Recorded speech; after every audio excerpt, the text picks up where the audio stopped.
ونعوذ بالله من شرور أنفسنا ومن سيئات أعمالنا من يهده الله فلا مضل له ومن يضلل فلا هادي له وأشهد أن لا إله إلا الله وحده لا شريك له وأشهد أن محمدا عبده ورسوله أرسله بالهدى ودين الحق ليظهره على الدين كله ولو كره المشركون اللهم صل على محمد وعلى آل محمد كما صليت على إبراهيم وعلى آل إبراهيم إنك حميد مجيد اللهم بارك على محمد وعلى آل محمد كما باركت على إبراهيم وعلى آل إبراهيم إنك حميد مجيد يا أيها الذين آمنوا اتقوا الله حق تقاته ولا تموتن إلا وأنتم مسلمون أما بعد فإن خير الحديث كتاب الله وخير الهدي هدي محمد صلى الله عليه وسلم وشر الأمور محدثاتها وكل محدثة بدعة وكل بدعة ضلالة وكل ضلالة في النار أعوذ بالله من الشيطان الرجيم بسم الله الرحمن الرحيم حميم والكتاب المبين إنا أنزلناه في ليلة مباركة إنا كنا منذرين يا أيها الناس أوصيكم وإياي أولا بتقوى الله ഏറെ സ്നേഹനീയനായ സത്യവിശ്വാസികളെ, സഹോദരന്മാരെ, സഹോദരിമാരെ, അള്ളാഹുവിന്റെ വിധികൾ അനുസരിച്ചുകൊണ്ട് പ്രവാചകൻ സ്വല്ലല്ലാഹു അലൈഹി വസല്ലമയുടെ ജീവിതചര്യ പിൻപറ്റിക്കൊണ്ടും ജീവിക്കണമെന്ന് ആദ്യമായി എന്നോടും തുടർന്ന് നിങ്ങൾ ഓരോരുത്തരോടും നടത്തുകയാണ് വസിയ്യത്ത് ചെയ്യുക. നമ്മുടെ വീട്ടിലേക്ക് കടന്നു വരുന്ന അതിഥികളെ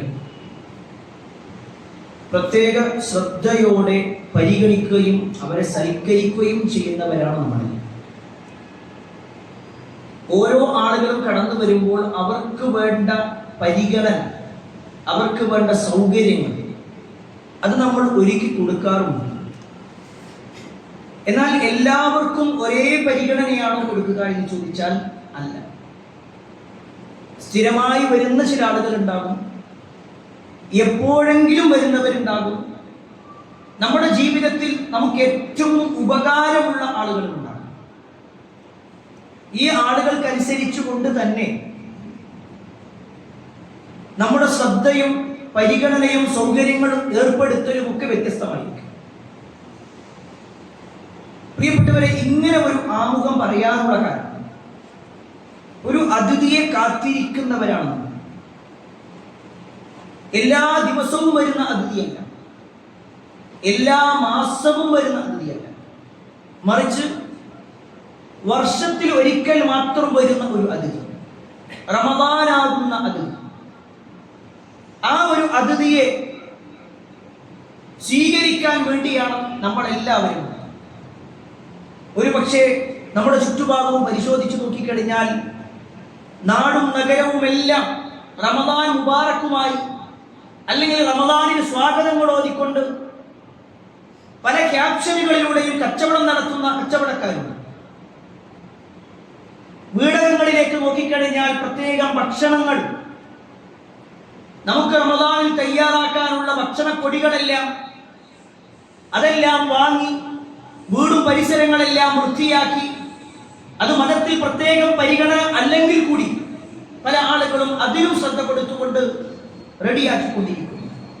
എല്ലാ പള്ളികളും റമദാൻ സ്പെഷ്യൽ പ്രോഗ്രാമുകൾ എന്ത് നടത്തണം, റമദാനിൽ എങ്ങനെയായിരിക്കണം ഇഫ്താറുകൾ സംഘടിപ്പിക്കേണ്ടത്, പ്രത്യേകം ക്ലാസുകൾ വെക്കേണ്ടതുണ്ടോ, ഓരോ ചർച്ചകളിലൂടെയാണ്. എല്ലാവരും റമദാനിന് വേണ്ടി കാത്തിരിക്കുമ്പോൾ, റമദാനിന് വേണ്ടി ഒരുങ്ങിയിരിക്കുമ്പോൾ തീർച്ചയായും റമദാനാകുന്ന അതിഥിയെ സ്വീകരിക്കുന്ന വിഷയത്തിൽ നമുക്കും ഒരു തയ്യാറെടുപ്പ് ആവശ്യമാണ്. ഇത് പറയുമ്പോൾ ചിലപ്പോൾ വിചാരിക്കാം, ഇനിയും ഒരുപാട് ദിവസങ്ങളില്ലേ റമദാനിൽ, ഇനിയും 2 ആഴ്ചയോളമില്ലേ? തീർച്ചയാണ്. പക്ഷേ അതിനു മുമ്പ് തന്നെ ചില ഒരുക്കങ്ങൾ, ചില തയ്യാറെടുപ്പുകൾ നമ്മൾ മനസ്സിലാക്കേണ്ടതുണ്ട്. പ്രധാനമായും റമദാനിനെ സ്വീകരിക്കാനുള്ള 4 വഴികളുമായി ബന്ധപ്പെട്ടുകൊണ്ട് സൂചിപ്പിക്കാനാണ് ഇന്നത്തെ നമ്മുടെ ഖുത്ബയിലൂടെ ഉദ്ദേശിക്കുന്നത്. അതിൽ ഒന്നാമത്തെ കാര്യം, ആരാണ് വരുന്നതെന്ന തിരിച്ചറിവ് നമുക്കുണ്ടാകും. നമ്മുടെ വീട്ടിലേക്ക് ഒരാൾ അതിഥിയായി വരുന്നു എന്ന് പറയുമ്പോൾ സ്വാഭാവികമായിട്ടും അയാളുടെ സ്ഥാനം എത്രത്തോളമുണ്ട് അതിനനുസരിച്ചുകൊണ്ടാണ് നമ്മൾ ഒരുക്കുന്നത്. ഒരു കുട്ടി വരുന്നത് പോലെയല്ല ഒരു മുതിർന്ന ആൾ വരുന്നത്. ഒരു മുതിർന്ന ആൾക്ക് കൊടുക്കുന്ന പരിഗണനയല്ല നമ്മുടെ ജീവിതത്തിൽ നമുക്ക് ഒരുപാട് ഉപകാരം ചെയ്ത ഒരാൾ വരുമ്പോൾ നമ്മൾ കൊടുക്കുന്ന പരിഗണന. എങ്കിൽ പ്രിയപ്പെട്ടവരെ, റമദാനാകുന്ന അതിഥി കടന്നു വരുമ്പോൾ ആ റമദാനിനെ നമ്മൾ അറിയണം. അത് കേവലം അറബ് മാസത്തിലെ 9ാമത്തെ മാസമാണ് എന്ന നിലക്കല്ല മനസ്സിലാക്കുന്നത്. ഓരോ മാസവും ഇങ്ങനെ കടന്നു വരുന്നു. കഴിഞ്ഞ മാസം കഴിഞ്ഞു, ഇപ്പൊ നമ്മൾ വേറൊരു മാസത്തിലാണ്, കുറച്ചു കഴിഞ്ഞാൽ വേറൊരു മാസം, അത്രയേ ഉള്ളൂ എന്നല്ല. മറിച്ച് റമദാനിന് ചില പ്രത്യേകതകളുണ്ട്. റമദാൻ എന്ന വാക്കിന്റെ അർത്ഥം പോലും കരിച്ചു കളയുക എന്ന്. നമ്മുടെ ജീവിതത്തിൽ സംഭവിച്ചു പോയ തെറ്റുകുറ്റങ്ങളെല്ലാം പുറത്തു കിട്ടാനുള്ള ഒരു മാസം. ഒരുപാട് ഫضലുകൾ ആ റമദാനുമായി ബന്ധപ്പെട്ടുകൊണ്ട് നമ്മളെല്ലാവരും അതിയായി ആഗ്രഹിക്കുന്ന ഒന്നാണല്ലോ സ്വർഗം. ആ സ്വർഗത്തിന്റെ കവാടങ്ങൾ തുറക്കപ്പെടുന്ന മാസമാണ് റമദാൻ. നമ്മൾ ഏറെ ഭയപ്പെടുകയും റബ്ബേ അതിൽ നിന്ന് രക്ഷപ്പെടുത്തേണമേ എന്ന് ധാരാളമായി പ്രാർത്ഥിക്കുന്ന ഒന്നാണ് നരകവുമായി ബന്ധപ്പെട്ടത്. ആ നരകത്തിന്റെ കവാടങ്ങൾ അടക്കപ്പെടുന്ന മാസം. നമ്മളെ നരകത്തിലേക്ക് നയിക്കാനായി, നമ്മളെ നരകത്തിലേക്ക് കൊണ്ടുപോകാനായി അഹോരാത്രം പരിശ്രമിച്ചു കൊണ്ടിരിക്കുന്ന പിശാചും കൂട്ടരും അവരെ ചെങ്ങലക്കിടുന്ന മാസം. ഇതൊക്കെ റസൂലുള്ളാഹി സ്വല്ലല്ലാഹു അലൈഹി വസല്ലം പറഞ്ഞു. നബി സല്ലല്ലാഹു അലൈഹി വസല്ലമയുടെ ഹദീസിൽ കാണുവാൻ സാധിക്കും, ഇദാ ദഖല റമദാൻ, ഇദാ ദഖല റമദാൻ, റമദാൻ ആഗതമായാൽ ഫുതിഹത് അബ്വാബുൽ ജന്ന, സ്വർഗ്ഗത്തിന്റെ കവാടങ്ങൾ അതാ തുറക്കപ്പെടുകയാണ്. വഗുല്ലിഖത് അബ്വാബു ജഹന്നം, ജഹന്നമിന്റെ അഥവാ നരകത്തിന്റെ കവാടങ്ങൾ അടക്കപ്പെടുന്നതാണ്. വസുൽസിലത്തിശ് ശയാതീൻ, ശൈത്താന്മാരെ ചെങ്ങലക്കിടുന്നതുമാണ്. നബി സല്ലല്ലാഹു അലൈഹി വസല്ലം ഒറ്റ ഹദീസിൽ തന്നെ 3 കാര്യങ്ങളായി പറഞ്ഞു. സ്വർഗത്തിന്റെ കവാടങ്ങൾ തുറക്കപ്പെടുന്ന, ഈ തുറക്കപ്പെടുന്നത് എന്ന് പറഞ്ഞാൽ അതിങ്ങനെ തുറന്നു വെച്ചിട്ടുണ്ട് എന്ന അർത്ഥത്തിൽ മാത്രമല്ല, ആ സ്വർഗത്തിലേക്ക് ആളുകൾക്ക് പോകാനുള്ള വഴികളിലൂടെയാണ്. അത് വെറുതെ തുറന്നു വെച്ചു എന്നല്ല, ഓരോരുത്തർക്കും കൂടുതൽ കൂടുതൽ അതിലേക്ക് പ്രവേശിക്കാനുള്ള അവസരങ്ങൾ നാം കൊടുക്കുന്നതാണ്. നരകത്തിന്റെ കവാടങ്ങൾ അടക്കപ്പെടുന്ന, ശൈത്താന്മാരെ ചെങ്ങലക്കിടുന്ന ഒരു മാസം. ആ ഒരു മാസത്തിന് നബി സല്ലല്ലാഹു അലൈഹി വസല്ലം കൊടുത്ത ഒരു പരിഗണന മാത്രം, ഒരു ചരിത്രവുമായി ബന്ധപ്പെട്ടുകൊണ്ട് നബി സല്ലല്ലാഹു അലൈഹി വസല്ലം കൊടുക്കുന്ന ഒരു പരിഗണന മാത്രം മതി അതിന്റെ ഗൗരവം മനസ്സിലാക്കാൻ. ഒരിക്കൽ റസൂലുള്ളാഹി സ്വല്ലല്ലാഹു അലൈഹി വസല്ലമയുടെ അടുക്കലേക്ക് ബലീർ എന്ന് പറയുന്ന പ്രദേശത്ത് നിന്ന് 2 ആളുകൾ വന്നു. 2 പേരും നബി സല്ലല്ലാഹു അലൈഹി വസല്ലമയുടെ അടുക്കൽ വന്നു. മഹാനായ ത്വൽഹത്ത് ബിൻ ഉബൈദില്ലാഹ് റളിയല്ലാഹു അൻഹു റിപ്പോർട്ട് ചെയ്യുന്ന ഹദീസാണ്. 2 ആളുകൾ വന്നിട്ട് റസൂലുള്ളാഹി സ്വല്ലല്ലാഹു അലൈഹി വസല്ലമയുടെ അടുത്ത് വന്നു, ഇസ്ലാമിനെ കുറിച്ച് ചോദിച്ചു. പ്രവാചകൻ സല്ലല്ലാഹു അലൈഹി വസല്ലം പറഞ്ഞു കൊടുത്തു. 2 പേരും ഒരുമിച്ച് ഇസ്ലാം സ്വീകരിച്ചു. 2 പേരും ഒരുമിച്ച് ഇസ്ലാം സ്വീകരിച്ചു. ആ 2ൽ ഒരാൾ എന്നിട്ട് നബി സല്ലല്ലാഹു അലൈഹി വസല്ലമയുടെ കൂടെ അവർ കഴിയാണ്. റസൂലുള്ളാഹി സ്വല്ലല്ലാഹു അലൈഹി വസല്ലമയുടെ കൂടെ നിന്ന് നബി സല്ലല്ലാഹു അലൈഹി വസല്ലം എന്ത് ചെയ്തു വെച്ചാൽ ഈ 2 പേരെയും ത്വൽഹത്ത് ബിൻ ഉബൈദില്ലാഹ് റളിയല്ലാഹു അൻഹുവിനെ ഏൽപ്പിച്ചു. അവർക്ക് വേണ്ട സൗകര്യങ്ങൾ, കാരണം അവർ വിദൂരത്തുനിന്ന് വരുന്ന ആളുകളാണ്, ആ തൊട്ടടുത്ത നാട്ടിലല്ല. അതുകൊണ്ട് അവർക്ക് കൂടുതൽ ദീനിനെ മനസ്സിലാക്കാൻ മറ്റൊക്കെ ഈ നാട്ടിൽ തന്നെ താമസിക്കും. അങ്ങനെ ത്വൽഹ റളിയല്ലാഹു അൻഹുവിനെ നബി സല്ലല്ലാഹു അലൈഹി വസല്ലം ഏൽപ്പിച്ചു. ത്വൽഹ റളിയല്ലാഹു അൻഹു പറയാണ്, ഈ രണ്ട് പേരിൽ ഒരാൾ വല്ലാതെ പരിശ്രമിക്കുന്നവരാണ്. ധാരാളമായിട്ട് നന്മകൾക്ക് വേണ്ടി പരിശ്രമിച്ചുകൊണ്ടേയിരിക്കും. എത്രത്തോളം എന്നാൽ ആ രണ്ടാളുകൾ അവിടെ നിൽക്കുന്ന സമയത്താണ് ഒരു യുദ്ധം വന്നത്. നബി സല്ലല്ലാഹു അലൈഹി വസല്ലം പറഞ്ഞു, താല്പര്യമുള്ളവർക്ക് പോരാ, ഈ രണ്ടിൽ ഒന്നാമൻ വേഗം പറഞ്ഞു, ഞാനതിലുണ്ട്. അങ്ങനെ ആ വ്യക്തി ആ യുദ്ധത്തിൽ പങ്കെടുക്കുകയും അയാൾ ഷഹീദാകുകയും ചെയ്യും. എന്നാൽ രണ്ടാമനെ സംബന്ധിച്ചിടത്തോളം ആ രണ്ടാമൻ ഒരു വർഷം കൂടി ജീവിച്ചു. സാധാരണ ആളുകൾ മരിക്കുന്നത് പോലെ അയാൾ മരിക്കുകയും ചെയ്തു.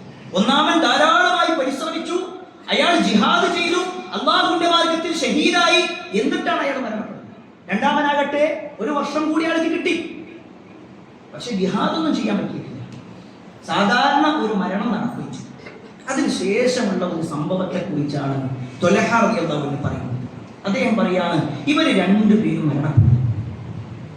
ഫറഅയ്തുൽ മനാം, അങ്ങനെ ഞാൻ ഉറക്കത്തിൽ ഒരു കാഴ്ച കണ്ടു.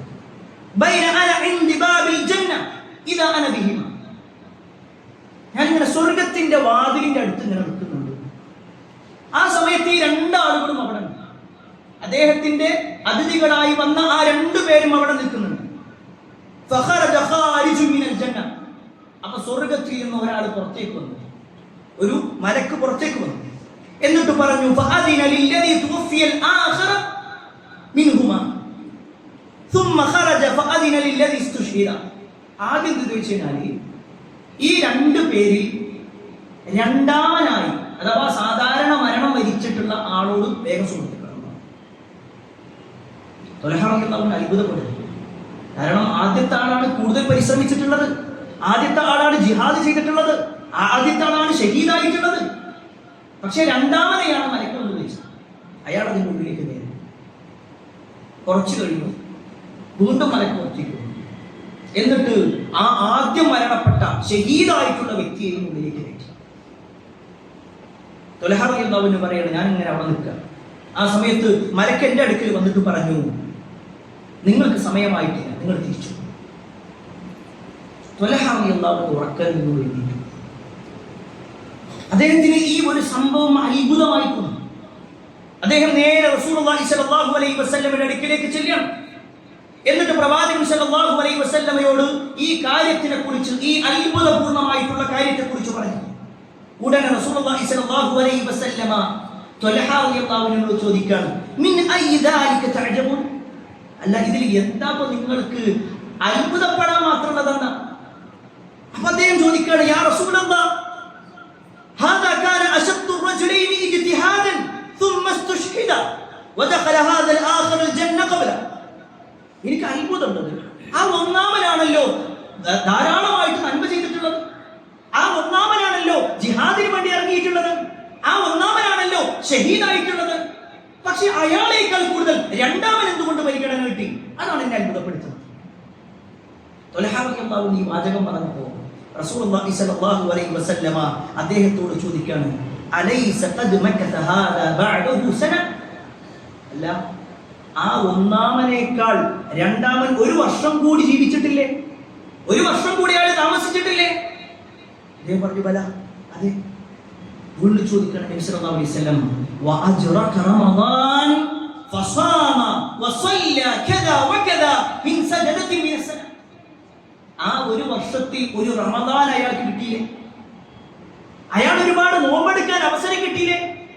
ഇന്ന ഇന്ന നമസ്കാരങ്ങളൊക്കെ നിർവഹിക്കാനും ഇന്ന ഇന്ന പുണ്യങ്ങൾ ചെയ്യാനും അവസരം കിട്ടിയില്ലേ? അപ്പോഴും ത്വൽഹ റളിയല്ലാഹു അൻഹു പറഞ്ഞു, ബല, അതേ പ്രവാചകരെ, അതെ. അപ്പോൾ റസൂലുള്ളാഹി സ്വല്ലല്ലാഹു അലൈഹി വസല്ലം പറയാണ്, ഫമാ ബൈനഹുമാ അബ്അദു മിമ്മാ ബൈന അസ്സമാഇ വൽ അർദ്. ഇതിനെന്താ അത്ഭുതപ്പെടാനുള്ളത്? എന്താ? അവർ രണ്ടു പേർക്കിടയിലുള്ള വ്യത്യാസം എന്ന് പറഞ്ഞാൽ ആകാശ ഭൂമികൾക്കിടയിലുള്ള വ്യത്യാസം. അത്രയും വലിയ പരിഗണന അവർക്കുണ്ട്.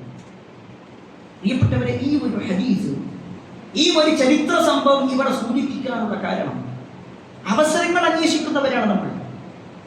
റസൂലുള്ളാഹി സ്വല്ലല്ലാഹു അലൈഹി വസല്ലമയുടെ ചരിത്രം കേൾക്കുമ്പോൾ, ബദറിന്റെ രണാങ്കണത്തെ കുറിച്ച് കേൾക്കുമ്പോൾ എനിക്ക് അവസരം കിട്ടിയില്ലല്ലോ എന്ന് വിഷമത്തോടു കൂടി ചിന്തിക്കുന്നവരാണ് നമ്മൾ.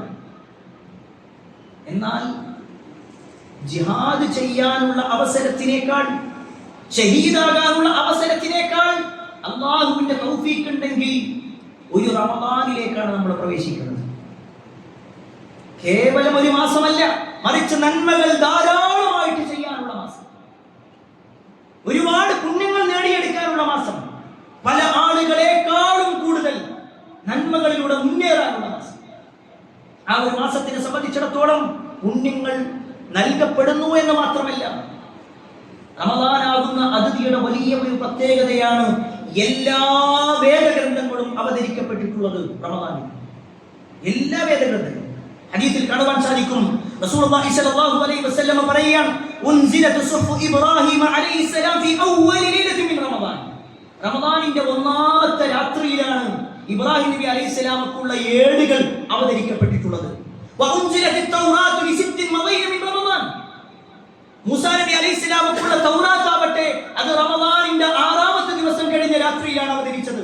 വൽ ഇൻജീലു ലി13 ഖലത് മിൻ റമദാൻ. ഈസാ നബി അലൈഹിസ്സലാമക്കുള്ള ഇൻജീലാവട്ടെ റമദാൻ 13 കഴിഞ്ഞിട്ടാണ് അവതരിച്ചത്.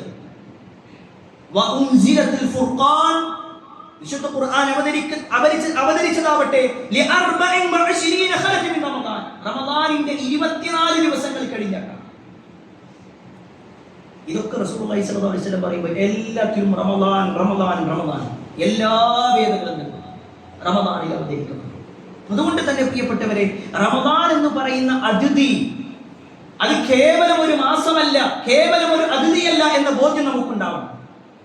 ഇനി രണ്ടാമത്തെ ഒരു കാര്യം എന്താണെന്ന് വെച്ചാൽ, റമദാൻ എന്തിനാണ് വരുന്നത് എന്ന ഒരു ബോധ്യപ്പെടൽ നമുക്കുണ്ടാവും. എന്തിനാ വരുന്നത്? റമദാൻ ഇങ്ങനെ വരുന്നുണ്ട്, റമദാൻ പോകുന്നുണ്ട്.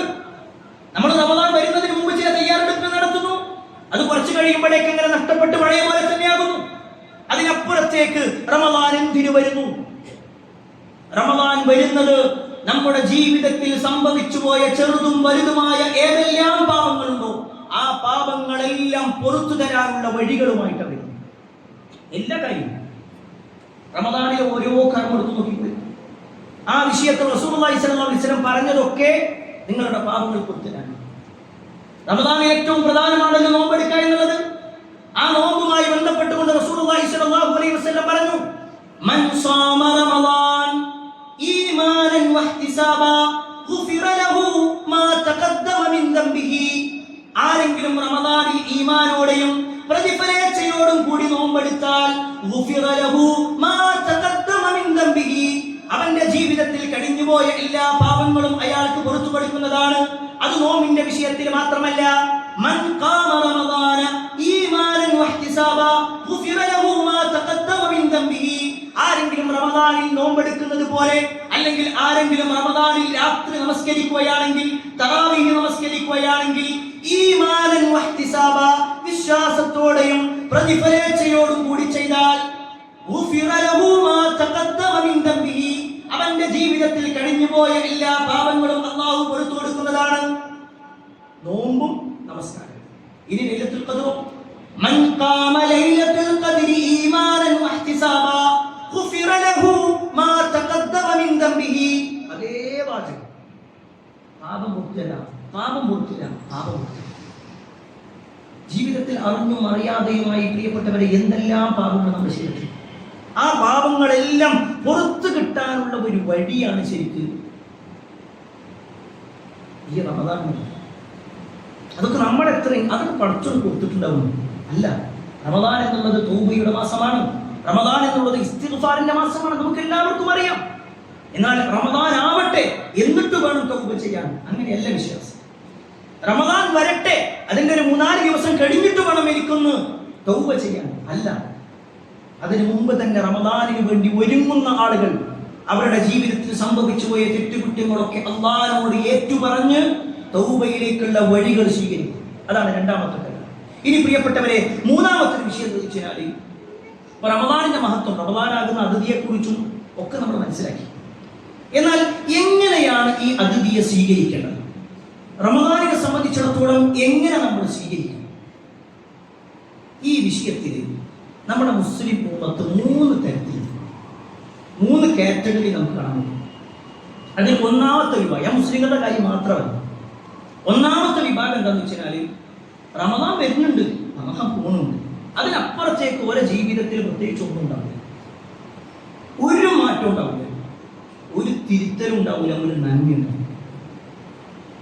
അവർ നോമ്പെടുക്കൂല, അവർ തറാവീഹിന് പോകൂല, അവർ ഖുർആൻ ഓതൂല. അവരുടെ ജീവിതത്തിൽ അതുവരെ ചെയ്തിരുന്ന ഏതെങ്കിലും ഒരു തിന്മ ഒഴിവാക്കാനോ ഏതെങ്കിലും ഒരു നന്മ ചെയ്യാനോ അവരുണ്ടാവില്ല. സിനിമ കാണുന്ന കാഴ്ചകളൊക്കെ അവർ കണ്ടുകൊണ്ടിരിക്കും. അവർ കേട്ടുകൊണ്ടിരുന്ന പാട്ടിൽ ഒന്നുപോലും ഒഴിവാക്കാൻ അവർ റെഡിയാവില്ല. ഇങ്ങനെ യാതൊരു പരിഗണനയും കൊടുക്കാതെ, റമദാനിന് ഒരു പരിഗണനയും കൊടുക്കാത്തവർ. അതാണ് ഒന്നാമത്തെ വിഭാഗം. രണ്ടാമത്തെ വിഭാഗം എന്ന് വെച്ചാൽ റമദാനിന്റെ മഹത്വം അറിയുന്നവരാണ്. അവർ നോമ്പെടുക്കുന്നവരാണ്. ആ വാചകം അങ്ങനെ തന്നെ മനസ്സിലാക്കി. നോമ്പെടുക്കുക എന്നതിനപ്പുറത്തേക്ക് അവരുടെ ജീവിതത്തിൽ വലിയ വ്യത്യാസങ്ങളൊന്നുമില്ല. ഭക്ഷണത്തിൽ ചില മാറ്റങ്ങൾ മാത്രം. രാവിലെ 7 മണിക്കോ 8 മണിക്കോ കഴിച്ചിരുന്നത് ഒരു 5 മണിക്ക് എഴുന്നേറ്റിട്ട് കഴിക്കും. ഉച്ചക്ക് 1 മണിക്ക് കഴിച്ചിരുന്നത് ഒരു 7 മണിയിലേക്ക് മാറ്റി വെക്കും. ഭക്ഷണത്തിൽ ഒരു വ്യത്യാസം എന്നതിനപ്പുറത്തേക്ക് അവര് ജമാഅത്തിലുണ്ടാവില്ല. തറാവീഹിനെ കുറിച്ച് പറയുമ്പോൾ അതൊരു സുന്നത്തായ കാര്യമില്ലേ? അവിടെ നോമ്പെടുത്തിട്ട് കുഴഞ്ഞിരിക്കുക. തൽക്കാലം ഇപ്പൊ ഇന്നില്ല, ഞാൻ നാളെ നോക്കാം, നാളെയില്ല, മറ്റന്നാളുമില്ല, ഒന്നുമില്ല. അവരുടെ നാവ് അവർ നിയന്ത്രിക്കില്ല. പറയാനുള്ളത് മുഴുവൻ പറയും. ചിലപ്പോ ആ സമയത്ത് പറയൂല, നോമ്പ് തുറന്നിട്ട് എനിക്ക് ഇതിന് മറുപടി തരാമെന്ന്. സത്യത്തിൽ എന്തിനാ നോമ്പ്? എന്തിനാണ് റമദാൻ വന്നത്? കേവലം ഒരു പട്ടിണി കിടക്കാൻ വേണ്ടിയിട്ടാണ്? അയാളുടെ നമസ്കാരത്തിലോ അയാളുടെ മറ്റു ഏതെങ്കിലും ഒരു ആരാധനാ കർമ്മത്തിലോ ഒരു മാറ്റവും വരുത്താത്ത ആളുകൾ അവർ ജോലിക്ക് പോകുന്നുണ്ട്. സാധാരണ എങ്ങനെയാണോ അവർ നമസ്കരിക്കാറുള്ളത് അതേപോലെ തന്നെ. ചിലപ്പോ ദുഹ്ർ നമസ്കാരം അസറിന്റെ സമയത്തായിരിക്കും, അല്ലെങ്കിൽ താൻ ജോലി ചെയ്യുന്ന സ്ഥാപനത്തിൽ വേഗം ഒന്നു കൊടുത്തുകൊണ്ട് വേഗം അവിടെ ഒരു മുസല്ലി വിരിച്ചുകൊണ്ട് നമസ്കരിക്കും. അതുമല്ലെങ്കിലോ സാധാരണ ചെയ്യാറുള്ള പോലെ തന്നെ ഒന്നും വേണ്ട, അപ്പൊ തൽക്കാലം അങ്ങനെ പോട്ടെ, തിരക്കിലാണ്, പിന്നെ നമസ്കരിക്കും. നിസ്കാരത്തിന് ശ്രദ്ധ ഉണ്ടാവില്ല, ഒന്നിനും ശ്രദ്ധ ഉണ്ടാവില്ല. ആകെ ഉള്ളത് ഈ ഭക്ഷണത്തിലുള്ള ക്രമീകരണം മാത്രം നടത്തുക. അതാണ് രണ്ടാമത്തെ. പ്രിയപ്പെട്ടവരൊക്കെ പറയുമ്പോൾ നമ്മൾ സ്വയം ഒന്ന് പരിശോധിക്കണം, നമ്മുടെ ആ വിഭാഗത്തിലുണ്ടോ. മൂന്നാമത്തെ വിഭാഗം പറയുന്നത് റസൂലുള്ളാഹി സ്വല്ലല്ലാഹു അലൈഹി വസല്ലം എന്താണോ റമദാനിൽ ചെയ്യാൻ വേണ്ടി പറഞ്ഞത് ആ കാര്യങ്ങളിൽ അതിയായ ശ്രദ്ധ കൊടുക്കുന്ന ആളുകൾ. അവർ നോമ്പെടുക്കുക എന്ന് മാത്രമല്ല, നോമ്പിന് മുമ്പ് തന്നെ അവർ തുടങ്ങും, സുന്നത്ത് നോമ്പുകൾ വർദ്ധിപ്പിക്കും. അവർ രാത്രി നമസ്കാരം എന്നുള്ളത് റമദാനിലേക്ക് മാത്രം ഒതുക്കുകയില്ല, അതിനപ്പുറത്തേക്ക് ഇന്നലെയും ഇന്നും നാളെയും ഒക്കെ നിർവഹിക്കുന്നവരായിരിക്കും. എന്തുകൊണ്ടാണ് അവര് റമദാൻ വരിക എന്നുള്ളത് അവർക്ക് സന്തോഷം ഉണ്ടാവും, അവർക്ക് അതിയായ സന്തോഷം ഉണ്ടാവും. മറ്റുള്ള 2 വിഭാഗത്തിലും ദുഃഖത്തോടുകൂടി മാത്രം ഈ പട്ടിണി കിടക്കണല്ലോ, ഈ ചൂടത്ത് എങ്ങനെയാണ് നോമ്പെടുക്കുക, അവരുടെ ആശങ്ക അതാണ്. എങ്ങനെ നോമ്പെടുക്കും, എങ്ങനെ നിസ്കരിക്കാൻ വേണ്ടി പോകും, എങ്ങനെ ജോലിക്ക് പോകും? ഈ ചിന്തകളാണ് ആദ്യത്തെ 2 വിഭാഗത്തിലുണ്ടാകും. എന്നാൽ മൂന്നാമത്തെ വിഭാഗം അവര് സന്തോഷത്തോടെ സ്വീകരിക്കും. കാരണം എന്താണെന്നറിയോ? അവര് ഈ മാസവും നോമ്പെടുത്തിട്ടുണ്ട്, കഴിഞ്ഞ മാസവും നോമ്പെടുത്തിട്ടുണ്ട്. ഈ മാസവും കഴിഞ്ഞ മാസവും അതിലുള്ള മുമ്പത്തെ മാസങ്ങളിലൊക്കെ സുന്നത്ത് നോമ്പുകളാണെങ്കിൽ ഇനി എനിക്കിതാ ഒരുപാട് നന്മകൾ കിട്ടുന്ന ഫർദ് നോമ്പിലേക്ക് ഞാൻ പോകുക. ഇതുവരെ ചെയ്തതുപോലെയല്ല, എനിക്ക് ഒരുപാട് പുണ്യങ്ങൾ ഇനി കൂടുതൽ കിട്ടാനുണ്ട്. ആ ഒരു ചിന്തിക്കാൻ പറ്റുന്ന അവര് റമദാനിൽ മാത്രം തറാവീഹ് നമസ്കരിക്കുന്ന, അല്ലെങ്കിൽ റമദാനിൽ മാത്രം രാത്രി നമസ്കരിക്കുന്നവരല്ല. അവർ ഈ മാസം നിർവഹിച്ചിട്ടുണ്ട്. തഹജ്ജുദ് എന്ന പേരിൽ, ഖിയാമുൽ ലൈൽ എന്ന പേരിൽ, അല്ലെങ്കിൽ വിത്ർ എന്ന പേരിൽ ഒക്കെ നിർവഹിച്ചിട്ടാണ്. അവർക്ക് രാത്രിയിൽ തറാവീഹ് നിസ്കരിക്കുക എന്നുള്ളത് ഒരു പ്രയാസമായിട്ട് തോന്നുകയാണ്. റമദാനിൽ മാത്രം ഖുർആൻ ഓതുന്ന ആളുകളല്ല അവർ. അതുകൊണ്ട് തന്നെ അവരിപ്പോ ഖുർആൻ ഓതുന്ന സമയത്ത് തന്നെ അവരുടെ മനസ്സിൽ ഇങ്ങനെ ഒരു പടച്ചറബേ, റമദാൻ എത്രയും പെട്ടെന്ന് ആയിക്കഴിഞ്ഞാൽ എനിക്ക് കൂടുതൽ പ്രതിഫലം ലഭിക്കുന്ന കാര്യങ്ങളാണ്. ആ ചിന്തയാണ് മൂന്നാമത്തെ വിഭാഗം. പ്രിയപ്പെട്ടവരെ, അവിടെ നമ്മൾ പരിശോധിക്കുക, ഈ മൂന്നിൽ ഏത് വിഭാഗത്തിലാണ് നമ്മൾ? അതിൽ മൂന്നാമത്തെ വിഭാഗത്തിൽ ഉൾപ്പെടാൻ വേണ്ടി നമ്മൾ പരിശ്രമിക്കുകയും വേണം. സൂചിപ്പിച്ചു വന്നത് റമദാനാകുന്ന അതിഥി ആരാണെന്നറിഞ്ഞ് എങ്ങനെ സ്വീകരിക്കണമെന്ന് മനസ്സിലാക്കി അതിന് വേണ്ട പരിഗണനകൾ കൊടുക്കുക എന്നുള്ളത്. ഇനി നാലാമത്തെ ഒരു കാര്യം, ഈ റമദാനിന് പരിഗണന കൊടുക്കാത്ത ചില ആളുകൾ, അതിന് ഗൗരവം കൊടുക്കാത്ത ആളുകൾ, റമദാൻ വരുമ്പോഴൊക്കെ കേവലം ഒരു മാസമായി മാത്രം കണ്ട് തിരിച്ച് പോയ ആളുകൾ, അങ്ങനത്തെ ആളുകളുടെ അവസ്ഥ എന്താണ്? ഇപ്പോഴും റമദാനിന്റെ കാര്യത്തിൽ ശ്രദ്ധ കൊടുക്കാത്ത ആളുകളുടെ അവസ്ഥയാണ് പറയുന്നത്. റസൂലുള്ളാഹി സ്വല്ലല്ലാഹു അലൈഹി വസല്ലം മദീന പള്ളിയുടെ മിമ്പറിലേക്ക് ഇങ്ങനെ കയറി. അതിന്റെ ഒന്നാമത്തെ സ്റ്റെപ്പിൽ കയറിയപ്പോൾ നബി സല്ലല്ലാഹു അലൈഹി വസല്ലം ആമീൻ എന്ന് പറഞ്ഞു. രണ്ടാമത്തെ സ്റ്റെപ്പിൽ കയറിയപ്പോഴും ആമീൻ എന്ന് പറഞ്ഞു. മൂന്നാമത്തെ സ്റ്റെപ്പിൽ കയറിയപ്പോഴും ആമീൻ എന്ന് പറഞ്ഞു. സഹാബത്തിന് പരിചയം ഉണ്ടായിരുന്നില്ല അങ്ങനെ ഒരു ആമീൻ. നബി സല്ലല്ലാഹു അലൈഹി വസല്ലം താഴെ ഇറങ്ങിയപ്പോൾ സഹാബത്ത് ചോദിച്ചു, അല്ലാഹുവിന്റെ റസൂലേ, നിങ്ങൾ എന്തിനാണ് ആമീൻ പറഞ്ഞത്? ആ സമയത്ത് റസൂലുള്ളാഹി സ്വല്ലല്ലാഹു അലൈഹി വസല്ലം പറയുകയാണ്, ആതാനി ജിബ്രീൽ, എൻ്റെ അടുക്കൽ ജിബ്രീൽ വന്നു.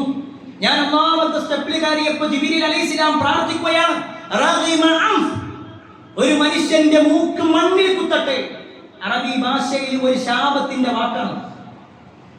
അവന്റെ മൂക്ക് മണ്ണിൽ കുത്തട്ടെ, അല്ലെങ്കിൽ ബഅദ, അവൻ വിദൂരത്തിലാവട്ടെ, എല്ലാ ഖൈറിൽ നിന്നും വിദൂരത്തിലാവട്ടെ. എന്താണ് ജിബ്രീൽ പ്രാർത്ഥിച്ചതെന്ന് അറിയോ? മൻ അദ്റക റമദാൻ, ഒരു മനുഷ്യന് റമദാൻ കിട്ടി, എന്നിട്ട് ആ റമദാനിലൂടെ പാപമോചനം നേടാൻ സാധിക്കാത്തവൻ നശിക്കട്ടെ. അല്ലാഹുവിന്റെ മുഖറബായ ജിബ്രീൽ പ്രാർത്ഥിക്കുക, സൃഷ്ടികളിൽ ഉന്നതനായ മുഹമ്മദ് മുസ്തഫ സല്ലല്ലാഹു അലൈഹി വസല്ലം ആമീൻ പറയും. ആ പ്രാർത്ഥനയുടെ ഗൗരവത്തിലുണ്ടാവും. ആ ഒരു പ്രാർത്ഥനയുടെ ഗൗരവത്തിലുണ്ടാവും. ജിബ്രീൽ പ്രാർത്ഥിച്ചിട്ട് നബി സല്ലല്ലാഹു അലൈഹി വസല്ലം ആമീൻ പറയും. ആ വിഭാഗത്തിലായിരുന്നു കഴിഞ്ഞ റമദാനിലെ നമ്മൾ. റമദാൻ കഴിഞ്ഞപ്പോ ജിബ്രീൽ അലൈഹിസ്സലാം പ്രാർത്ഥിച്ച ആ വിഭാഗത്തിൽ നമ്മൾ ഉണ്ടായിരുന്നു. റമദാൻ കിട്ടിയിട്ടും പാപമോചനം നേടാൻ കഴിയാത്ത ആൾ എങ്കിൽ നമ്മൾ നഷ്ടക്കാരാണ്. അങ്ങനെ ഒരു പ്രാർത്ഥന അള്ളാഹു തള്ളിക്കളയും. നമ്മളൊന്ന് ആലോചിക്കാൻ, ജിബ്രീൽ പ്രാർത്ഥിച്ചിട്ട് നബി സല്ലല്ലാഹു അലൈഹി വസല്ലം ആമീൻ പറഞ്ഞ ഒരു പ്രാർത്ഥന അള്ളാഹു തള്ളിക്കളയും. പ്രിയപ്പെട്ടവരെ, അതുകൊണ്ട് തന്നെ ഇനിയുള്ള ദിവസങ്ങൾ കേവലം ഒരു 10-15 ദിവസങ്ങൾ മാത്രമാണുള്ളത്. ആ ദിവസങ്ങൾക്ക് മുമ്പ് തന്നെ എല്ലാ അർത്ഥത്തിലുമുള്ള നമ്മുടെ റമദാനാകുന്ന അതിഥിയെ സ്വീകരിക്കാനുള്ള ഒരു തയ്യാറെടുപ്പ് നമ്മളിൽ ഉണ്ടാക്കുക. അല്ലാഹു സുബ്ഹാനഹു വ തആല അത്തരത്തിൽ നന്മകൾ ചെയ്ത് ജീവിക്കുന്ന ആളുകളിൽ നമ്മെ ഏവരെയും ഉൾപ്പെടുത്തുമാറാവട്ടെ. അൽഹംദുലില്ലാഹ് അൽഹംദുലില്ലാഹി റബ്ബിൽ ആലമീൻ വസ്സലാത്തു വസ്സലാമു അലാ റസൂലില്ലാഹ് വഅലാ ആലിഹി വഅസ്ഹാബിഹി അജ്മഈൻ. അമ്മാ ബഅദ്. പ്രിയപ്പെട്ട സഹോദരങ്ങളെ, സത്യവിശ്വാസികളെ, അള്ളാഹുവിന്റെ വിധികളനുസരിച്ചുകൊണ്ടും പ്രവാചകൻ സല്ലല്ലാഹു അലൈഹി വസല്ലമയുടെ ജീവിതശൈലി പിൻപറ്റിക്കൊണ്ടും ജീവിക്കണമെന്ന് ഒരിക്കൽ കൂടി എന്നോടൊപ്പം നിങ്ങൾ ഓരോരുത്തരോടും ഉണർത്തുകയാണ്, വസിയ്യത്ത് ചെയ്യുകയാണ്. നമ്മളിലേക്ക് ആഗതമാകാനുള്ള റമദാനുമായി ബന്ധപ്പെട്ടുകൊണ്ട് നമ്മൾ ശ്രദ്ധിക്കേണ്ടതായ ചില കാര്യങ്ങളെ കുറിച്ചാണ് ഓർമ്മപ്പെടുത്തിയത്. എന്നാൽ റമദാനിലേക്ക് വരുന്നതിന് മുമ്പ് തന്നെ ഇപ്പോൾ നമ്മൾ നിലകൊള്ളുന്ന ശഅബാൻ മാസവുമായി ബന്ധപ്പെട്ടുകൊണ്ടും ചില കാര്യങ്ങൾ നമ്മൾ കഴിഞ്ഞ ആഴ്ച സൂചിപ്പിച്ചിട്ടുണ്ടായിരുന്നു. ഈ ഒരു മാസത്തിന്റെ പ്രത്യേകതയിൽ നബി സല്ലല്ലാഹു അലൈഹി വസല്ലം ധാരാളമായി കൊണ്ട് നോമ്പെടുക്കുകയും ഒക്കെ ചെയ്തിട്ടുള്ള ഒരു മാസമാണ് ഇന്ന്. ഈ ശഅബാൻ മാസത്തിന് ഒരുപാട് മഹത്വങ്ങളുണ്ട്. ആ ഓരോ മഹത്വം മഹാനായ ഉസാമത്ത് ഇബ്നു സയ്യിദ് റളിയല്ലാഹു അൻഹു ചോദിച്ചപ്പോൾ നബി സല്ലല്ലാഹു അലൈഹി വസല്ലം കൊടുത്ത മറുപടി കഴിഞ്ഞ ആഴ്ചയിൽ നമ്മൾ സൂചിപ്പിച്ചിരുന്നു. അത് കഴിഞ്ഞപ്പോൾ പല സഹോദരങ്ങളും ചോദിച്ച ഒരു ചോദ്യം, അങ്ങനെയാണെങ്കിൽ ഈ ശഅബാൻ 15 നമ്മുടെ നാട്ടിൽ പ്രത്യേകം ഒരു നോമ്പ് കാണുന്നുണ്ടല്ലോ, ആ നോമ്പ് ഇസ്ലാമികമാണോ അല്ലേ? ശഅബാൻ 15 ബറാഅത്ത് നോമ്പ് എന്ന പേരിൽ ഒരു നോമ്പ് നമ്മുടെ സമൂഹത്തിൽ കാണുന്നുണ്ട്. അങ്ങനെ വല്ല പ്രത്യേകതയും ഉണ്ടോ എന്നുള്ളത് ഈ വിഷയം നമ്മൾ മനസ്സിലാക്കുമ്പോൾ പ്രിയപ്പെട്ടവരെ, ആദ്യം മനസ്സിലാക്കണം കഴിഞ്ഞ ആഴ്ചയിൽ നമ്മൾ പറഞ്ഞ അതേ ഹദീസ് നബി സല്ലല്ലാഹു അലൈഹി വസല്ലം റമദാൻ കഴിഞ്ഞാൽ പിന്നെ ഏറ്റവും കൂടുതൽ നോമ്പെടുത്തിട്ടുള്ള മാസമാണ് ശഅബാൻ മാസം. ഇപ്പൊ നമ്മളുള്ള ഈ മാസത്തിൽ നബി സല്ലല്ലാഹു അലൈഹി വസല്ലം ധാരാളം നോമ്പെടുത്തു. അത് നമ്മൾ കഴിഞ്ഞ ആഴ്ച സൂചിപ്പിച്ചു. എന്നാൽ ശഅബാൻ 15 മാത്രമായി ഒരു നോമ്പ് നബി സല്ലല്ലാഹു അലൈഹി വസല്ലം പഠിപ്പിച്ചിട്ടുണ്ട്. ശഅബാൻ 15 വല്ല പ്രത്യേകതയുമുണ്ട്? ഈ രണ്ട് ചോദ്യങ്ങൾ അത് നമ്മൾ ആദ്യം മനസ്സിലാക്കേണ്ടത്. ശഅബാൻ 15 ചില പ്രത്യേകതകളുണ്ട്. നബി സല്ലല്ലാഹു അലൈഹി വസല്ലമയുടെ ഹദീസിൽ കാണുവാൻ സാധിക്കും, ഇന്നല്ലാഹ ലയത്വലു ഫീ ലൈലത്തിൻ നിസ്ഫി മിൻ ശഅബാൻ. ശഅബാൻ 15 രാത്രി അല്ലാഹു സുബ്ഹാനഹു വ തആല തന്റെ അടിമകളിലേക്ക് നോക്കും. എന്നിട്ട് ഫയഗ്ഫിറു ലിജമീഇ ഖൽഖി, അല്ലാഹുവിന്റെ സൃഷ്ടികളിൽ എല്ലാവർക്കും അല്ലാഹു സുബ്ഹാനഹു വ തആല പുറത്തു കൊടുക്കും. രണ്ട് ആളുകൾക്കൊഴികെ ബാക്കി എല്ലാവർക്കും അല്ലാഹു സുബ്ഹാനഹു വ തആല പുറത്തു കൊടുക്കും. ഏതാണ് ആ രണ്ടാളുകൾ? ഇല്ലാ ലിമുശ്രികിൻ, ശിർക്ക് ചെയ്തവനൊഴികെ, അല്ലാഹുവിൽ പങ്കു ചേർത്തവനൊഴികെ, അല്ലാഹു അല്ലാത്തവ ആളുകളെ വിളിച്ചു പ്രാർത്ഥിച്ചവർക്കൊഴികെ അവർക്കില്ല. രണ്ടാമത്തതോ ഔ മുശാഹിൻ, നമ്മൾ കഴിഞ്ഞ ആഴ്ച സൂചിപ്പിച്ചിട്ടുണ്ടായിരുന്നു, മറ്റുള്ളവരോട് പകയും വിദ്വേഷവും കൊണ്ട് നടക്കുന്ന ആൾക്കാർ, അങ്ങേയറ്റം മനസ്സിൽ ഇങ്ങനെ വെറുപ്പ് കൊണ്ട് നടക്കുന്ന ആൾക്കാർ, എന്തെങ്കിലും ചെറിയ പിണക്കം കാരണത്താൽ തെറ്റിയിട്ടുണ്ടെങ്കിൽ അത് വിദ്വേഷമായി കൊണ്ട് നടക്കുന്ന ആളുകൾ, പകയോടുകൂടി ജീവിക്കുന്ന ആളുകൾ, അവർക്കില്ല. ഈ രണ്ട് വിഭാഗത്തിനല്ലാത്തവർക്കെല്ലാം അല്ലാഹു കൊടുത്തു. ഈ ഹദീസ് റസൂലുള്ളാഹി സ്വല്ലല്ലാഹു അലൈഹി വസല്ലം പറഞ്ഞു. എന്നാൽ ഈ ഹദീസിൽ എവിടെയും തന്നെ അന്നേ ദിവസം പ്രത്യേകമായി ഒരു നോമ്പെടുക്കണം എന്ന് നബി സല്ലല്ലാഹു അലൈഹി വസല്ലം പഠിപ്പിച്ചിട്ടില്ല. അന്നേ ദിവസം പ്രത്യേകിച്ചൊരു നോമ്പിൽ. എന്നാൽ ഒരു വിശ്വാസിയെ സംബന്ധിച്ചിടത്തോളം നമ്മൾ ഒരുപാട് തവണ വിശദീകരിച്ചതാണ്, അയ്യാമുൽ ബീദിൽ നോമ്പുണ്ട്. എല്ലാ അറബ് മാസവും 13, 14, 15 തീയതികൾ നോമ്പുണ്ട്.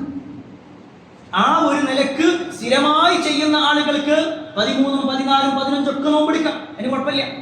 അതല്ലാതെ ശഅബാൻ 15 മാത്രം അങ്ങനെ ഒരു നോമ്പ് റസൂലുള്ളാഹി സ്വല്ലല്ലാഹു അലൈഹി വസല്ലം പഠിപ്പിച്ചിട്ടില്ല.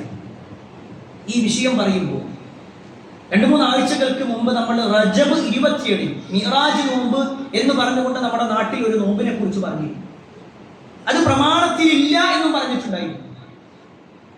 നമ്മുടെ ഈ ഒരു ഖുതുബ യൂട്യൂബിൽ അപ്ലോഡ് ചെയ്തപ്പോൾ ചില ആളുകളൊക്കെ അതിന്റെ കമന്റ് ബോക്സിൽ വന്ന് പറയുന്ന ചില കാര്യങ്ങളുണ്ട്. നിങ്ങളെല്ലാം മുടക്കുന്നവരാണ്, നിങ്ങളെല്ലാം ഇല്ലാതാക്കുന്നവരാണ്. ഒരാൾ നോമ്പെടുത്ത എന്താ നിങ്ങൾക്ക് നഷ്ടം? എല്ലാം മുടക്കുന്നവരാണ്. സത്യത്തിൽ നമ്മൾ എന്താ പറഞ്ഞു? ശഅബാനിൽ ധാരാളം നോമ്പുണ്ടെന്ന് പറഞ്ഞേ. എല്ലാ മാസവും 13, 14, 15 ഉണ്ട് എന്ന് പറഞ്ഞേ. എല്ലാ ആഴ്ചകളിലും തിങ്കളും വ്യാഴവും നോമ്പുണ്ടെന്ന് പറഞ്ഞേ. ഇതൊക്കെ ഉണ്ട് എന്ന് പറയുമ്പോൾ ചില ആളുകൾ അതെല്ലാം ഒഴിവാക്കുകയും ഏതെങ്കിലും ഒരു പ്രത്യേക ദിവസത്തിലേക്ക് മാത്രം ആളുകളെ കൊണ്ടുവരികയും ചെയ്യുന്നു. എന്നിട്ട് പറച്ചിലോ, നിങ്ങൾക്ക് നബി സല്ലല്ലാഹു അലൈഹി വസല്ലമയോട് സ്നേഹമില്ല, നിങ്ങൾ ഇതെല്ലാം കുറക്കുന്നവരാണ്. സുബ്ഹാനല്ലാഹ്, എവിടെയാണ് കുറച്ചത്? ഈ ശഅബാൻ മാസം ധാരാളം നോമ്പെടുക്കണം എന്നാ പറഞ്ഞേ. എല്ലാ മാസവും നോമ്പെടുക്കണം എന്നാ പറഞ്ഞേ. എല്ലാ ആഴ്ചയിലും നോമ്പെടുക്കണം എന്നാ പറഞ്ഞേ.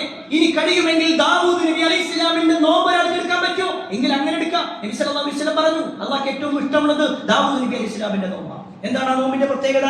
ഒരു ദിവസം നോമ്പെടുക്കും, ഒരു ദിവസം നോമ്പുണ്ടാവില്ല. പിറ്റത്തെ ദിവസം നോമ്പെടുക്കും, പിറ്റത്തെ ദിവസം നോമ്പുണ്ടാവില്ല. അതൊക്കെ ഉണ്ട് എന്നാ പറഞ്ഞു.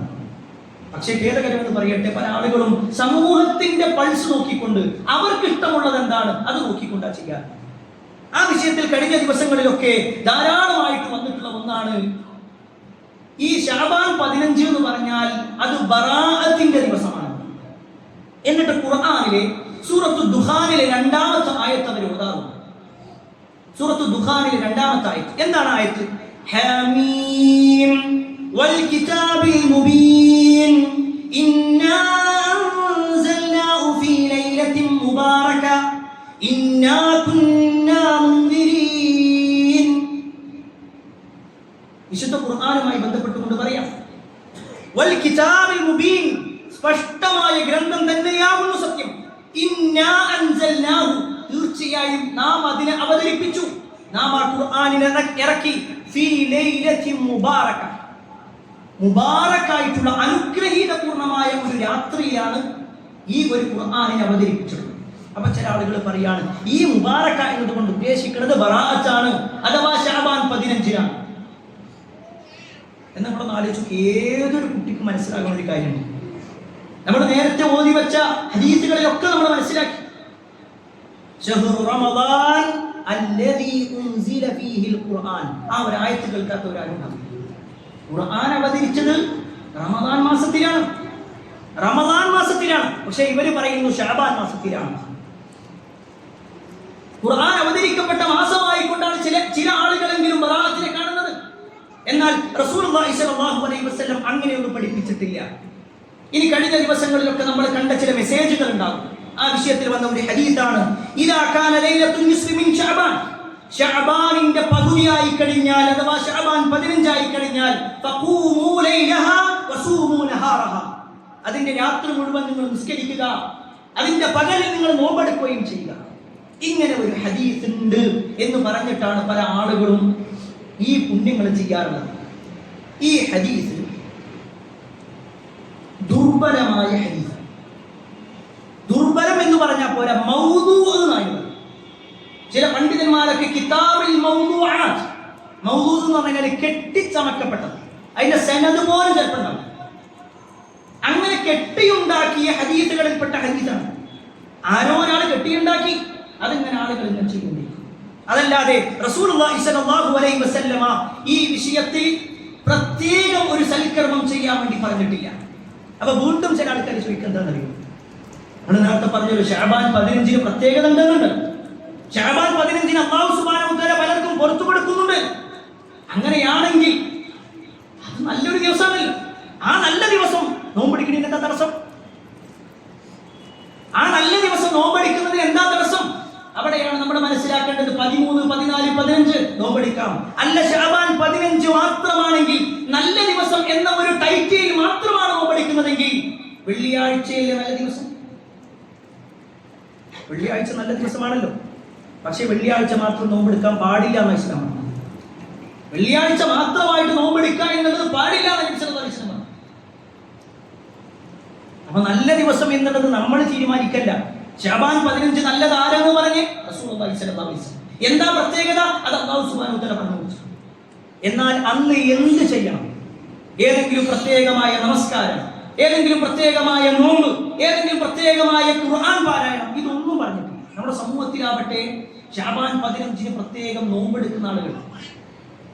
ചില ആളുകൾ നമസ്കരിക്കുക എന്ന് പറഞ്ഞാൽ 1000 ഖുൽ ഹുവല്ലാഹു അഹദ് 100 റക്അത്തിലായിട്ട് ചെയ്യണം.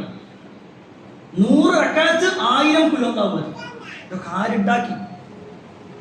വേറെ ചില ആളുകളാവട്ടെ യാസീൻ ഓതും. 3 യാസീൻ ഓതുന്ന ആളുകൾ, അതിലേറെ ഓതുന്നവരൊക്കെ ഉണ്ട്. ഇനി ഇതൊന്നും ചെയ്യാൻ കഴിയാത്ത ആളുകൾ അന്ന് വൈകുന്നേരം മധുര പലഹാരങ്ങൾ എന്തെങ്കിലും ഉണ്ടാകും. എന്നിട്ട് അത് തന്റെ പരിചയക്കാർക്കോ അല്ലെങ്കിൽ അയൽവാസികൾക്കോ കുടുംബക്കാർക്കോ ഒക്കെ ഷെയർ ചെയ്യും. നല്ലതല്ലേ? നല്ലതല്ലേ? പ്രിയപ്പെട്ടവരെ, ദീനിലൊരു കാര്യം നല്ലതാവണമെങ്കിൽ അത് റസൂലുള്ളാഹി സ്വല്ലല്ലാഹു അലൈഹി വസല്ലം പറയണ്ടേ? നമ്മുടെ നമസ്കാരം നല്ലതല്ലേ? സാധാരണ 2 റക്അത്തും 4 റക്അത്ത്, 4 റക്അത്താണ് കൂടുതൽ പുണ്യം എന്ന് നമുക്ക് തോന്നുന്നത്. എങ്കിൽ ഒരാൾ പറയാണ് ജുമുഅ നമസ്കാരം നമുക്ക് 4 ആക്കിയാലോ, കുറച്ചുകൂടി കൂടുതൽ പുണ്യം കിട്ടട്ടെ. സുബഹ് നമസ്കാരം നല്ല ഉന്മേഷമുണ്ട്, ഇപ്പൊ വലിയ കുഴപ്പമൊന്നുമില്ല, ഒരു 6 മണിയൊക്കെ ആണല്ലോ ഇപ്പൊ നിസ്കാരം തുടങ്ങണം. അതുകൊണ്ട് തന്നെ ഇപ്പൊ നമ്മൾ ഒരു 3-4 മാസം നമുക്ക് സുബഹ് 4 റക്അത്താക്കി, ളുഹർ നമസ്കാരം 2 ആക്കി. ഇങ്ങനെ ഓരോരുത്തരും അവരവരുടെ ഇഷ്ടത്തിനനുസരിച്ചു കൊണ്ട് ദീനിനെ മാറ്റം വരുത്താൻ പറ്റും. ഞാനീ പറയുന്നത് ഏതെങ്കിലും ഒരു നന്മ ചെയ്യരുത് എന്നല്ല, എല്ലാ നന്മയും ചെയ്യണം. അത് നന്മയാണെന്ന് അല്ലാഹു സുബ്ഹാനഹു വ തആല പറയും, അല്ലെങ്കിൽ റസൂലുള്ളാഹി സ്വല്ലല്ലാഹു അലൈഹി വസല്ലം അത് കാണിച്ചു തരും. അപ്പോഴേ അത് നന്മയാവും, അത് ദീനിന്റെ ഭാഗമാകും. ദീനിന്റെ ഭാഗമല്ലാത്ത നമുക്ക് എന്തും ചെയ്യാം. ഒരാൾ ബൈക്ക് ഓടിക്കുന്നു, അയാൾ ആ ബൈക്ക് ഒഴിവാക്കിയിട്ട് അയാൾ കാർ വാങ്ങി, അത് തെറ്റാണെന്ന് പറയാൻ കഴിയില്ല, അത് ഭൗതികമായ ഒരു കാര്യമാണ്. ചില ആളുകൾ ഇങ്ങനത്തെ വിഷയങ്ങൾ പറയുമ്പോഴൊക്കെ നേരെ ഭൗതികതയിലേക്ക് ചേർത്തിട്ടാ പറയും. നിങ്ങൾ അങ്ങനെ ചെയ്യുന്നില്ലേ, നിങ്ങൾ മൈക്ക് ഉപയോഗിക്കുന്നില്ലേ, നിങ്ങൾ ഇന്ന കാര്യങ്ങൾ ചെയ്യുന്നില്ലേ, അതൊക്കെ ഭൗതികമായിട്ടുള്ള വിഷയം. ബറാഅത്ത് നോമ്പ് എന്നുള്ളത് ഭൗതികമാണ്. ഇസ്ലാമുമായി ബന്ധപ്പെട്ടിട്ടുള്ള കാര്യം പരലോകത്ത് കൂടി ഇട്ടാണല്ലേ ചെയ്യണത്. എങ്കിൽ പ്രിയപ്പെട്ടവരെ, പരലോകവുമായി മതത്തിന്റെ ഭാഗമാണെങ്കിൽ, മതപരമായ കാര്യമാണെങ്കിൽ അത് റസൂലുള്ളാഹി സ്വല്ലല്ലാഹു അലൈഹി വസല്ലം പറഞ്ഞു തരിക തന്നെ വേണം. അതുകൊണ്ട് തന്നെ അത്തരത്തിലുള്ള നോമ്പുകൾ അത് ഇസ്ലാമിൽ ഇല്ല എന്നതുകൂടി മനസ്സിലാക്കുക. അല്ലാഹു സുബ്ഹാനഹു വ തആല എല്ലാ അർത്ഥത്തിലും നന്മകൾ ചെയ്ത് ജീവിക്കാനുള്ള തൗഫീഖ് നമുക്കെല്ലാം നൽകുമാറാവട്ടെ. ഒരുപാട് ആളുകൾ പ്രാർത്ഥന കൊണ്ട് വസിയത്ത് നൽകിയിട്ടുണ്ട്. എല്ലാവരുടെയും പ്രാർത്ഥന അല്ലാഹു സ്വീകരിക്കുമാറാവട്ടെ. നമ്മുടെ ഖുതുബയിൽ സ്ഥിരമായി വരുന്ന ഒരു സഹോദരി, അവർ ക്യാൻസർ പേഷ്യൻ്റാണെന്ന് വിളിച്ചറിയിച്ചിട്ടുണ്ട്.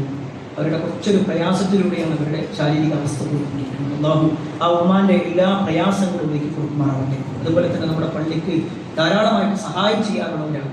അവർ കണ്ണിന് അസുഖം ബാധിച്ചുകൊണ്ടിരുന്ന കാഴ്ച തന്നെ നഷ്ടപ്പെടുന്ന രൂപത്തിൽ വലിയ പരീക്ഷണത്തിലൂടെയാണ് പോയിക്കൊണ്ടിരിക്കുന്നത്. അല്ലാഹു സുബ്ഹാനഹു വ തആല അവരുടെ അസുഖം പരിപൂർണമായ ശിഫ നൽകുമാറാവട്ടെ. എല്ലാ അർത്ഥത്തിലുമുള്ള ഒരു ശമനം അല്ലാഹു അവർക്ക് രണ്ടുപേർക്ക് നൽകുമാറാവട്ടെ. നമ്മുടെ കുടുംബത്തിലും നമ്മുടെ പരിചയത്തിലും ഒക്കെ പല ആളുകളും രോഗികളായും പ്രയാസം അനുഭവിക്കുന്നവരായുണ്ട്. അല്ലാഹു അവരുടെ എല്ലാം പ്രയാസങ്ങൾ നീക്കി കൊടുക്കുമാറാവട്ടെ. اللهم اغفر للمؤمنين والمؤمنات والمسلمين والمسلمات الأحياء منهم والأموات إنك مجيب الدعوات يا قاضي الحاجات.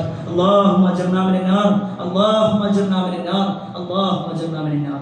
ربنا آتنا في الدنيا حسنة وفي الآخرة حسنة وقنا عذاب النار. آمين آمين برحمتك يا أرحم الراحمين والحمد لله رب العالمين. Peace Radio, tuned to reality.